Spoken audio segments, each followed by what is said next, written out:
This is movie theater popcorn butter. It's delicious. It's probably responsible for shortening more lives than cigarettes, and today I'm gonna see if it will shorten the life on one of Toyota's most indestructible engines. Because instead of putting this stuff on popcorn, I'm gonna be putting the entire gallon of it in this engine. No engine oil, no additives, just pure delicious artery clogging movie theater goodness. So will it actually lubricate an engine, or will somehow this Toyota not care?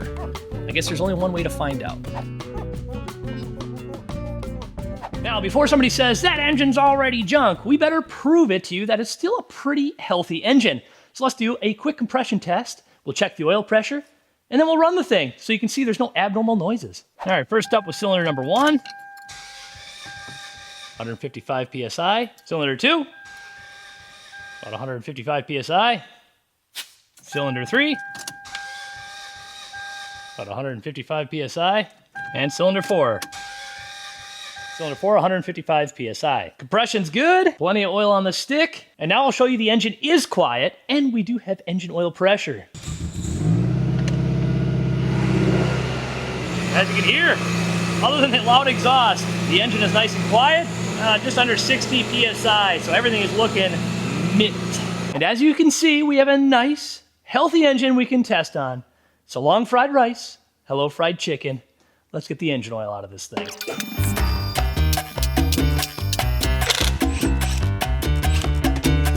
All right, engine oil is out. Doesn't look terrible, which makes it, I don't know, even that much better. Now, what is movie theater butter? Because, well, that's probably generous calling it butter. It's basically flavored oil designed to stay liquid to soak into popcorn and make you regret eating the entire bucket. Which means it actually has one good thing going for it. It's oily. And to be honest, I'm not quite sure this stuff is actually legal in most countries, but it's here in America. Shake well, do not microwave, store at room temperatures. For best results, heat to 135 before serving. We might get a little bit hotter than that. 256 servings, serving size 1 tablespoon, 120 calories, yeesh. The ingredients is soybean oil, artificial butter flavoring, beta carotene it looks like, TBHQ, I don't even know what the heck that is, and citric acid. And apparently we are allowed to consume this stuff. Who knew? All right, I had to look this stuff up. TBHQ, tertiary butyl hydroquinone? Quinone? I don't even freaking know. I'm saying that wrong probably. A synthetic chemical added to processed foods, oils, and fats as an antioxidant. Extends the shelf life by preventing fat from going rancid. I'm pretty sure this is the same stuff that Bill Gates used to get pregnant, to be honest. All right, well, without further ado, let's get it into the engine. Now, the Camry takes about approximately 4 quarts of oil, so 1 gallon of butter. It's approximately 4 quarts. Hello, darkness, my old friend. Sealed for your protection. Ugh, it stinks. Yuck. We eat this? What the hell?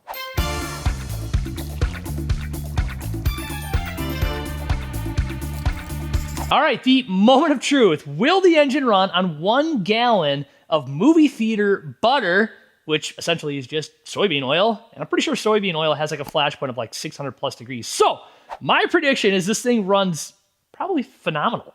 It's probably not gonna be an issue at all. So here we go. Let's see what happens. Oh yeah, I'm gonna leave the oil pressure gauge on too because I wanna see what that is.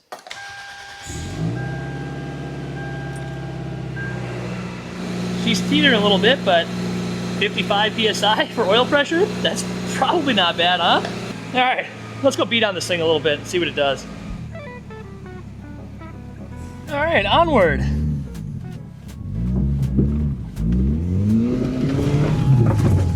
Oh, Jesus.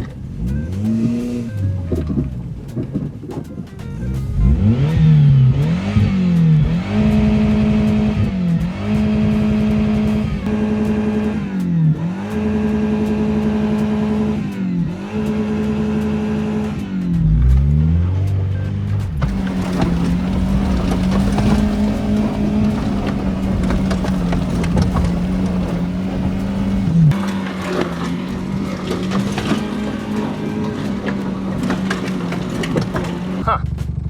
That's kind of weird already. Oh, gosh.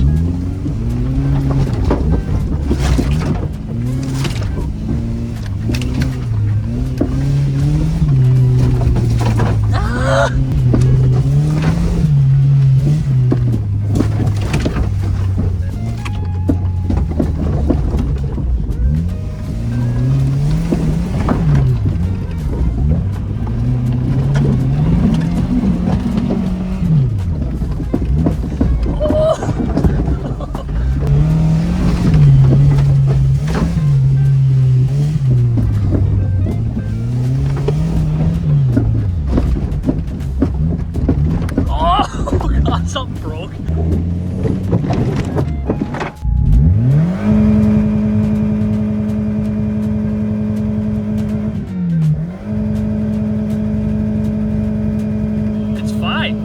get it. All these cars, man, it's incredible what they can do. Won't blow up. Smoke has kind of subsided too, so I think it's just kind of like self-healing or something. I don't know what it was doing before. Now I will say it does smell a little like buttery from like burning the butter, oil, whatever it is. I don't know, let's waste some more gas. I don't know what else to do, right?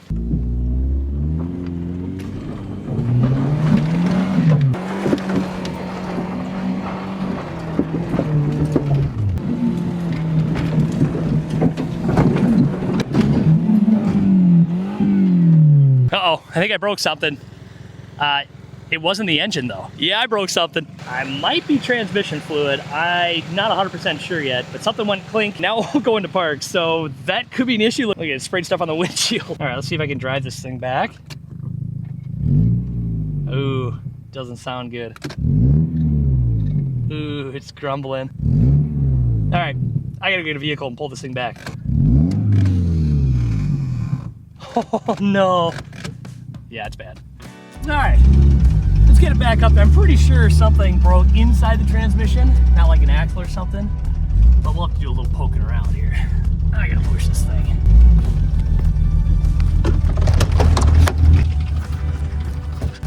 Almost lost it.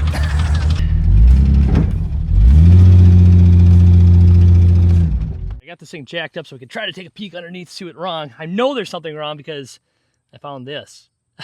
A couple of big chunks here. Overall, I'm not seeing anything quite yet. I'm assuming something on like the differential or something must have broke. Oh, this is looking okay. We'll probably have to get it up on the hoist because I can't really see anything under here yet. But she will still fire up here. Runs like a champ. Incredible.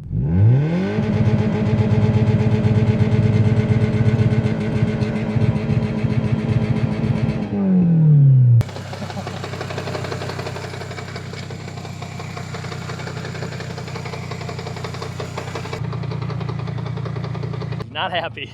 But hey, this way I can do the top speeder on here.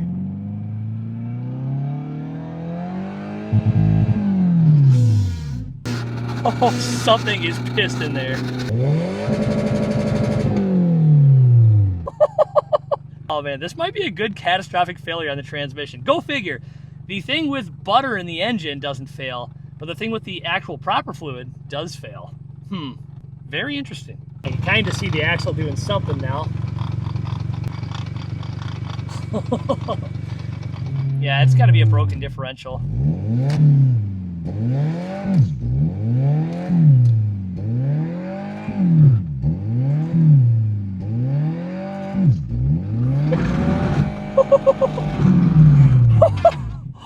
Oh man.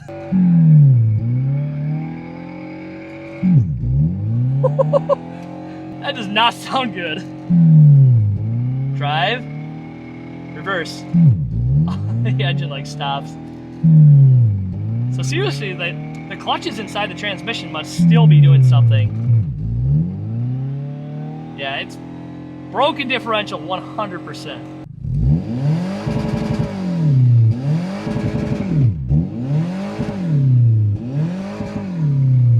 Toyota engines, man. I don't think you can break them. All right, you know how I kept saying differential? Yeah, it's definitely differential. Oh boy, that's a side gear for sure. Okay, so let's see if we can isolate what went wrong on the Buttermobile here. I think we have a pretty good idea what went wrong. Let's get it up in the air. All right, so clearly we had a differential side gear pop out. Oh yeah, there's a chunk up here. What is this? Oh yeah, that's part of the case for sure. And then, oh, here's the other side gear. Let me grab that down quick. Oh, it's toasty. So a couple of side gears. Those were destroyed. These look like the washers for that. And then we got a big hole punched out of the back of this differential case right here. Oh, wow. Maybe I could try to bust some of that out of here. No, actually, I might be able to squeeze this cover out, you know? Maybe, let me try to get this off. Maybe I can get that out. How does this thing fare? Oh, geez. Yeah, let me see if I can pop this back cover off here. Maybe we can get a better look at what happened. That was violent. Reverse to drive with something broken inside at red line. Pretty violent. Let's get this off. All right, she's off. And oh boy. It's had a lot of stuff that went wrong. Is that the pin? That might be the center pin. Well, we're gonna grab that out. Here is the cover. Of course, when I took it out, there's like a bunch of stuff that fell out with it too. Yeah, this might be the center pin. Just sheared right off. I got a bunch of shrapnel all over the floor now, but look at that. It just chucked a gear out the side of this cover here. Okay, let's see what I can dig out of this thing. There's a chunk of a gear. Oh, my Atlanta. Oh, wow. Look at that, a big indent where the gear hit it. Holy crap. That was some serious force. Oh no. Get this out of here. Maybe this is one of the side gears. Maybe they have two different style side gears here. The speedo gear was still working. That's a plus. Let's see if I can tuck the camera up in here. Oh yeah, there's shrapnel. So they must have two different size side gears on this thing, but there's the axles right there. It cooked them. Wow. Well, there you have it. The transmission is no longer. It's hard to say what broke first, but maybe this pin did. I don't know how this whole apparatus is supposed to be, but this one side gear just exploded. And that must have hit the pin somewhere. But that's long gone. These little shims here. They're just for the back of this side of here, like so. And, oh, that one kind of still goes on. But yeah, she got angry. All right, and since we're here, we might as well just double check what the oil pressure and the compression is. I'm pretty sure it's just gonna end up being the same due to the fact this engine still sounds wonderful.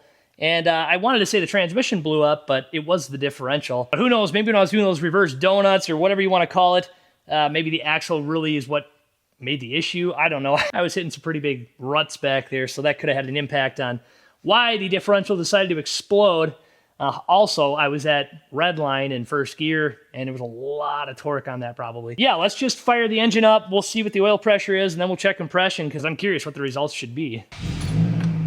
All right, now mind you, the engine is fairly warm still, so that should be pretty thinned out. But yeah, you can see we're at like, I don't know, it's just under 20 PSI, 15 PSI, 16 PSI oil pressure, which is probably normal for an, operating temperature engine. And just listen to it. Nice and quiet. So hats off to Toyota. This thing is a tank.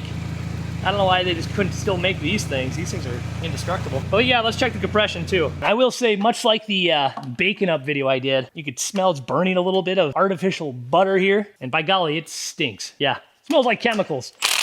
All right, cylinder one. 150. 150.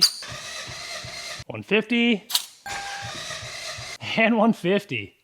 This thing is still looking good. With the movie theater butter, it's full. God, it smells awful. I think, you know what, for the heck of it, why don't I just drain it? We'll just see if we can collect this fluid and just see if there's any metal shavings in it. If there is, maybe that'll tell us that there is something breaking down in the engine, but I have a suspicion that it's just gonna be fine. Well, there you have it. It's certainly not orange anymore, whatever the heck that color was before. Let's see if we can capture some in here. We're probably doing some wear and tear on the inside there, I would say. You know what? Maybe I should cut that oil filter open. Let's do that. All right, let's get this thing out of here. Oh gosh, she's sparkly in there. Ooh, now I'm getting a big whiff of the butter smell. Well, there's a little Milky Way in that one for sure. It looks pretty dirty too. Well, this was a relatively new filter. And there's a few little like shiny pieces on there. Probably hard to tell on the camera. But it is definitely dark. It's picked up some nastiness for sure, but I'm not seeing like big chunks or anything like that. So the engine, presumably, still good. I mean, other than those freaky shiny parts in here, because that's always concerning. So I started off today with a very simple question. Can a Toyota engine run off of movie theater popcorn butter? Well, at least for a couple of hours it did, but I have a strong suspicion this thing would just keep running, because at this point, all you have to do is just add any oil into a Toyota engine, and apparently it will just keep running. And there you have it. We started with a perfectly healthy engine, as you can see, good compression, and the compression numbers are good again. Good oil pressure, sounds good, sounds healthy. Ran it to operating temp, and then beat the living hell out of it, and then the transmission broke. You can see the main takeaway here is, if you own an old Toyota Camry, just add any oil to it, and you'd probably be fine. Adios. Oh yeah, put a couple ideas below so we can blow this engine up, and subscribe. Now adios.